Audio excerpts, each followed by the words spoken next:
예, 안녕하십니까. 할 말을 또 해야 또 직성이 풀리는 그 접니다. 지금 그 오물풍선 그리고 그 대북 전단 살포 이거로 이제 시끄러운데요. 자, 한번 살펴보죠. 요게요. 91년도 90년도쯤 될 겁니다. 이 노태우와 이제 고르바초프 정상회담인데요. 이 노태우 정권은 이 전두환 정권의 뒤를 이었죠. 전두환 정권과 진배 없지만 이 노태우 정권에 하나 그 놀라운 그 성과가 있습니다. 이 북방 정책이라는 그 외교 정책인데요. 당시 그 박철원이라는 참모가 좀 미래를 살피는 그런 해안이 있었던 것 같습니다. 당시 그 노태우 정권은요, 이 소련과의 수교를 이루어냈고요. 그리고 중국과의 수교도 맺었습니다. 그리고 동구권, 그 당시 정부 공산주의 국가였죠. 공산주의 국가하고도 이제 이 전부 외교를 맺었습니다. 그 외교적 성과 중 그 하나가요. 이 남북한 유엔 그 동시 가입입니다. 이 중국과 이 소련과의 수교 이후에 이 소련은 그 동시 가입을 반대하지 않았고요. 이제 중국이 남아 있는 유일한 변수였는데요. 이 우리나라 국민들이 이 반공 정신이 굉장히 투철했죠. 네. 만약에 김대중 대통령 시절에 이 동구권과 외교를 맺고 중국 소련과 외교를 맺었다, 저는 불가능했다고 보는 것이죠. 당시 이 우익 측, 이 보수 측에서도 이 내부적으로 상당한 반발이 있었고요. 그럼에도 불구하고 이 노태우는 이 북방역에 대한 이 뚝심을 발휘를 했습니다. 이 중국과의 수교가 갖는 의미는요, 솔직히 말해서 우리나라 현재 이 경제 성장을 한 1, 20년 앞당겼다고 봐도 무방합니다. 지금 중국과의 교역량이 어떻습니까? 미국, 일본과 합친 것보다 더 많습니다. 우리나라 경제 성장에 상당한 그 밑바탕이 된 것이 중국과의 수교였고요. 이거보다 더 큰 이 결과는요, 성과는요, 이 한반도 긴장 완화에 상당한 기여를 했다는 것이죠. 이 다자 외교의 이 시초가, 이 다자 외교라 하면 우리 문재인 대통령이 잘 했죠. 이 다자 외교에 이 시동을 건 것이 이 노태우 정권 때입니다. 미국 중심의 천편일률적인 외교에서요, 이 소련과 이 중국과 그 수교를 함으로써 이 일단 대미 이 천편 일률적인 의존에서 이제 벗어나게 됐고요. 이제는 북한을 그 직접 상대하기보다는 중국이나 이 러시아를 통해서 이제 간접적인 그 북하고의 대화도 가능했고요. 북에 하고 싶은 그 요구도 중국을 통해서 전달할 수 있었고, 그러니까 상당한 이 긴장 완화에도 이제 도움이 됐고요. 이 유엔 동시가입하면서 이제 남북 기본 합의서라는 것이요. 그때 이제 처음 그 북과 남이 이제 사인을 하게 됩니다. 그때부터는 이제 이 상호 주권 국가로서 인정받게 된 거죠. 세계적으로. 자꾸 좀 제가 직설하자면요, 북은 주권 국가입니다. 이 주권 국가라는 것을 이 망각하는 이런 그 어떤 이런 시각들이 상당히 많이 존재를 합니다. 자, 그거는 바로 뒤에 말씀드리고요. 자, 이 남북 유엔 이 동시 가입이 갖는 이 부정적인 것으로 치자면은 이제 분단의 고착화, 뭐 실제로는 이 분단이 됐지만 상호 명분적으로 우리는 통일을 해야 된다라는 것이 북의 주장이었고 또 남의 주장이었어요. 근데 실제로는 남북한 동시 유엔 가입을 함으로써 각기 독립된 주권 국가로서 이제 세계에 각인이 된 거죠. 공식적으로 인정이 된 거고. 따라서 이제 이런 분단의 고착화라는 부정적인 측면도 있죠. 이 김대중 대통령이요. 당시 이제 9시 뉴스 KBS.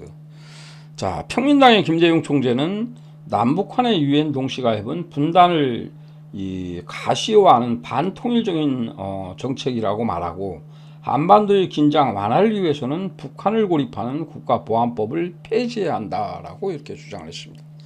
요즘도 못하는 것이죠. 국가보안법 폐지하자 하면 바로 빨갱입니다. 국민들도 전반적인 정서가 국가보안법은 존재해야 된다고 이렇게 주장을 하죠. 당시 솥을 시퍼렇던 시절, 김대중 대통령 본인 스스로 이 빨갱이라고 매도당하는 시절에 이 김대중 대통령이 소신발언을 한 거죠. 바로 그런 겁니다. 이 분단을 남북한 유엔 동시 가입함으로써 사실상 남북한은 각기 다른 독립된 국가다. 따라서 이 분단을 형식적이나마 완전히 가시화시키는 이런 차원에서 김대중 대통령이 이제 반대를 하신 거고요. 반면에 김대중 총재는 여기에 이 윤석열 정권이나 이재명 민주당이 잘 봐야 될 내용이 하나 있어요. 뭐냐면요. 김대중 총재는 오늘 6월 항쟁 3주년 기념 시국 토론회에서 이같이 말하면서 한소 정상이 한반도의 긴장 완화에 노력하기로 합의한 냉전 구조를 종식시킨 것으로서 높이 평가하며 따라서 냉전 구조를 전제로 한 유엔 동시 가입 시대도 지났다고 주장을 했습니다. 이 노태우 정권에서 가장 먼저 수교한 국가는 헝가리죠. 헝가리부터 시작해서 유고, 폴란드, 체코, 불가리아, 루마니아, 알바니아까지 이제 동유럽 7개국과 관계를 이제 정상화 시켰습니다.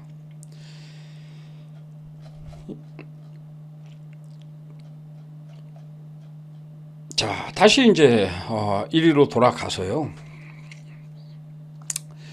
이 노태우와 이 고르바초프의 이 상징적인 그 정상회담 이후에 이 한반도의 긴장 완화는 실제로 상당히 이제 완화가 됐어요. 그리고 남북 기본 합의서를 상호 서명함으로써 주권 국가로서 상호 이제 인정을 하기로 했고요. 자, 그러면은요. 우리의 최고의 외교 대상은 북이 되는 겁니다. 가장 이 휴전선을 맞대고 있으니까.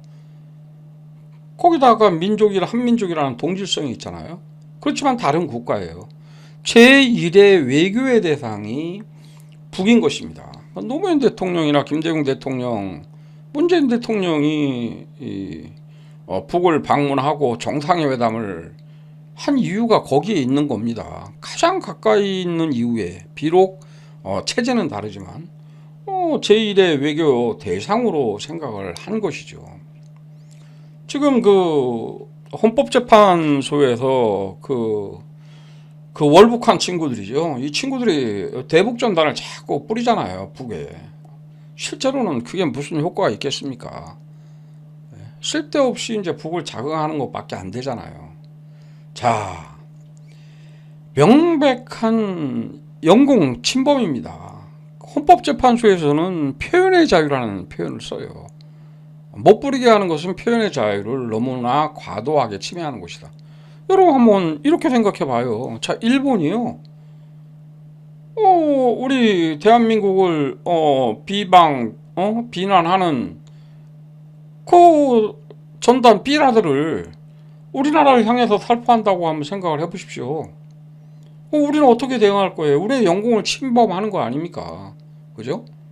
아니, 그게 어떻게 표현의 자유가 돼요? 그럼 북의 입장에서는 어떻습니까?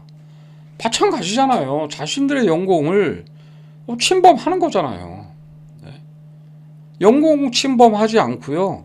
마이크 들고 뭐 어디 방송에 나와서 북한을 비난하거나 이런 것까지야 말리겠습니까?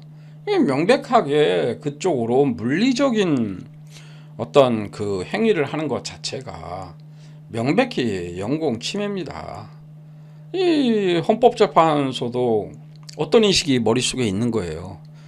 북을 주권국가로 인정하지 않는 것이 있는 거죠. 미국도 주권국가로 인정을 하는데요. 그죠?